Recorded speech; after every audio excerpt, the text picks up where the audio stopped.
Assalamualaikum warahmatullahi wabarakatuh. Saya Anofani Novitasari dari Politeknik Negeri Malang.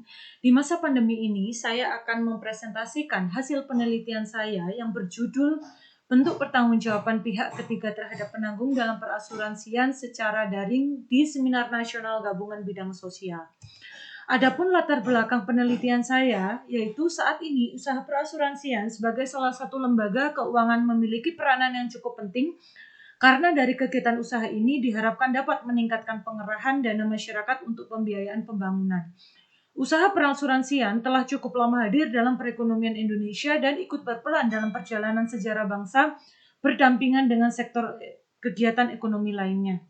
Namun dalam kenyataannya, banyak persoalan yang melingkupi lembaga asuransi atau pertanggungan dan banyak pula syarat yang harus dipenuhi.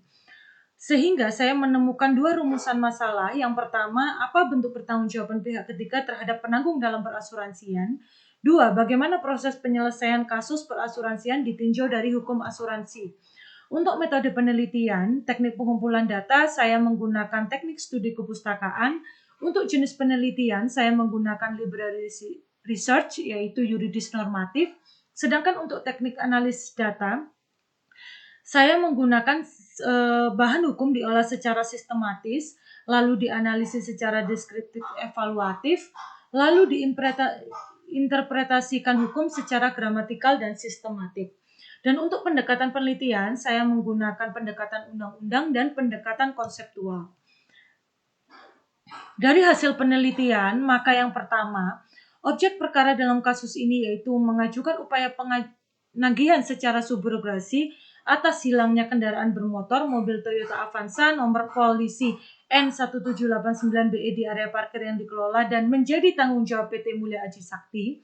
2. Muhammad Bahri telah memberikan hak subrogasi kepada PT Asuransi Sejahtera untuk melakukan atau mengajukan tuntutan-tuntutan kepada pihak ketiga.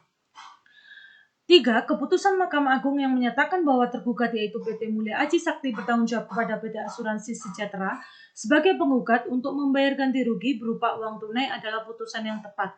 Dan yang keempat, dari hal tersebut, maka prinsip asuransi yaitu prinsip subrogasi di mana pihak penggugat menerima kuasa subrogasi dari Muhammad Bahri selaku pemilik mobil Avanza untuk melakukan gugatan ganti rugi atas kehilangan mobil di area parkir yang dikelola oleh PT Mulia Aji Sakti. Dan untuk pembahasan pada analisis pada pihak penanggung, di sini dapat kita lihat ada 3 aturan hukumnya, begitupun dengan analis pada pihak PT Mulia Aji Sakti. Di sini ada juga dapat dilakukan pada aspek pengendalian internal yang diterapkan oleh perusahaan. Sehingga kesimpulan yang bisa kita ambil atau kita dapatkan yaitu asuransi adalah suatu perjanjian antara dua pihak atau lebih di mana salah satu pihak berperan sebagai tertanggung dan pihak lainnya berperan sebagai penanggung. Perjanjian ini merupakan bukti tertulis yang disebut dengan polis. Dengan adanya perjanjian ini, maka akan timbul kesepakatan antara pihak penanggung dan pihak tertanggung, di mana pihak tertanggung akan mengalihkan risiko kemungkinan terjadinya sebuah peristiwa atau kejadian yang akan menimbulkan kerugian bagi pihak tertanggung kepada pihak penanggung, yaitu perusahaan asuransi. Dengan adanya pengalihan risiko ini, pihak tertanggung harus membayar premi tersebut. Sekian, terima kasih presentasi dari saya. Wassalamualaikum warahmatullahi wabarakatuh.